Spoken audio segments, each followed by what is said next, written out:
Alfred Hitchcock is easily one of my favorite directors of all time. Psycho, Dial M for Murder, Rope, Rear Window, and on and on. It's a long list of iconic films that shaped so many filmmakers that came after. But today we are looking at how we use this no-budget madness to replicate this iconic shot from Vertigo. And again, seeing behind the curtain of all of this is kind of hilarious, but that's the point of this series, which of course is inspired by what Lawrence Sher did on his Instagram, links below to that. But we pulled this reference from Shot Deck, not a sponsor, but we love them. And down here we get a lot of information that could be helpful to us, like it's a mid-range lens shot on 35mm and 1.85, then some more info that will be helpful in post. But first up, after showing Justin and Josh what shot they're going to be replicating, the guys took a trip to Walmart to grab some sheer curtains, which were $5 each, and a cheap neon sign, which ended up not working at all, but we'll get to that later. Back in the studio, they threw up this 8-foot bar on some stands so they could hang the curtains. Of course, behind here is supposed to be a window. In the actual shot, we can see it appears to be two windows with a bit of a wall in between them.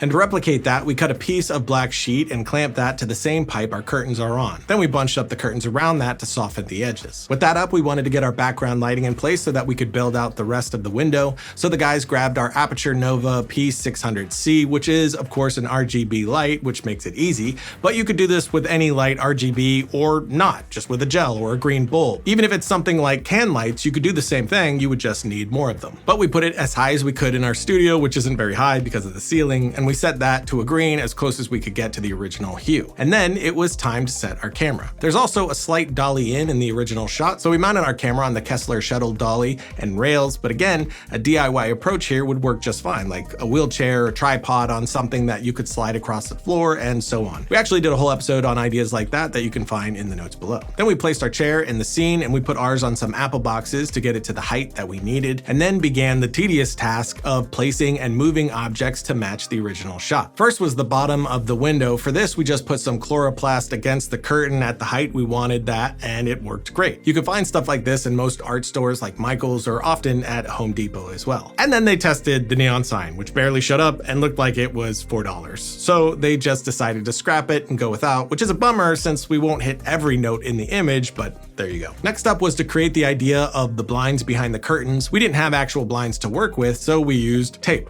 The guys set tape in the general area and just kept refining bit by bit until they were happy. As always, it took trial and error, but ended up being surprisingly convincing. Then for these strips on the window, Josh and Justin found these random metal pieces in our garage, clamped them to some stands, and it worked better than expected as well. For the bottom lip of the window here, we used these Came TV boxes that we haven't thrown out yet, and this was one of the most shocking. We didn't think that this would work at all, but the guys put it in place and it was shockingly convincing. For the last step, we had our actress do her hair as close as she could to the original actress, Kim Novak, then got in her place so we could add our final lights, which was this tube light and a can light with a green bulb. This gave us our top light here and we were set to get our shot. So we did our dolly move and it was time for post. With post on these, the first thing that I like to do is look into what this was shot on. This was 1958, so of course this was film, and if we look again on Shot Deck, we'll see that they used Eastman 5248 stock, which was introduced in 1952 and discontinued in 1959. So we don't have an imitation stock for that here in Film Convert,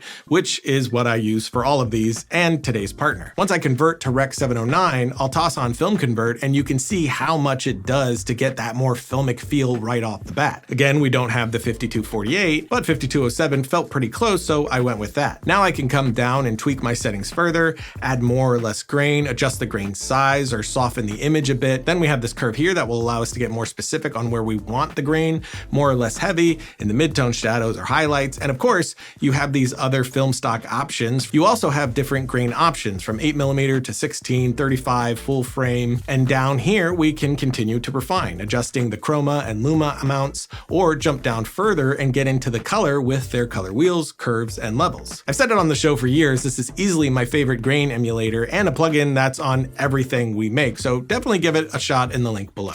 That was amusing, wasn't it? But Please don't get the idea it was mere entertainment. We'll get to our final shot in a second, but if you haven't seen Vertigo, fix that as soon as possible. It really is one of Hitchcock's best, which is a popular opinion for a reason. His use of composition, color, and pace created a ripple effect that ran through several generations of filmmakers and is worthy of repeat viewings just to study yourself. And it's where the push-pull or dolly zoom or vertigo effect actually came from. This is that in-camera effect that you see here in this iconic shot, and of course, that's done by moving the camera back while zooming in or moving forward while zooming out to keep the subject consistent in frame but allowing that shift of focal length to alter the angle of view. The effect was invented by Hitchcock's cameraman on the film, Erman Roberts, and cost over $19,000 to pull off at that time, just for the one shot, which would be almost $200,000 today. And one of the most interesting facts about Vertigo is its relationship to its audience over time. Therefore, it's a picture, I think, that of Hitchcock's that is one of his greatest, if not his best, because you can keep watching it and watching it. It's always new. But when it was released in 1958, it wasn't considered anything special at all, with critics calling it slow and boring. The film just broke even at the box office, and even Hitchcock had his doubts in the end and even blamed Vertigo's failure on its star, Jimmy Stewart, saying that he looked too old to attract an audience. Even more interestingly, it was one of the Hitchcock Five, which were 5 films that Hitchcock pulled from circulation for various reasons. And those films were Vertigo, Rope, Rear Window, The Trouble with Harry, and The Man Who Knew Too Much, all of which Hitchcock owned the rights to, with the exception of Rope, but that had its own copyright issues. However, the rights to Vertigo did revert completely to Hitchcock and was almost impossible to see during the 70s. AFI has said that many speculated Hitchcock did this deliberately to increase the film's value. One of the great figures of motion pictures died today, Sir Alfred Hitchcock, who died in bed, surrounded by his family at the age of 80. After his death on April 29, 1980, his estate negotiated the release of those films with Universal. What does that have to do with our recreation? Nothing, but I love film history, so there you have it. But back to our shot, we did our final tweaks in post, and we finally have our finished frame. And it's always shocking to me how close we can get to these big Hollywood films, sometimes classic films, sometimes new films of all kinds of budgets, with DIY stuff we find lying around our studio. And we always learn a lot doing it. Not having all the resources, forcing yourself to go MacGyver with it, has really helped fill our filmmaker toolbox of ideas for when it comes to bigger projects of our own. As always, links to everything we talked about in the notes below. And if you have a suggestion of a shot we should try next, pop that in the comments below. And until next time, don't forget to write, shoot, edit, repeat.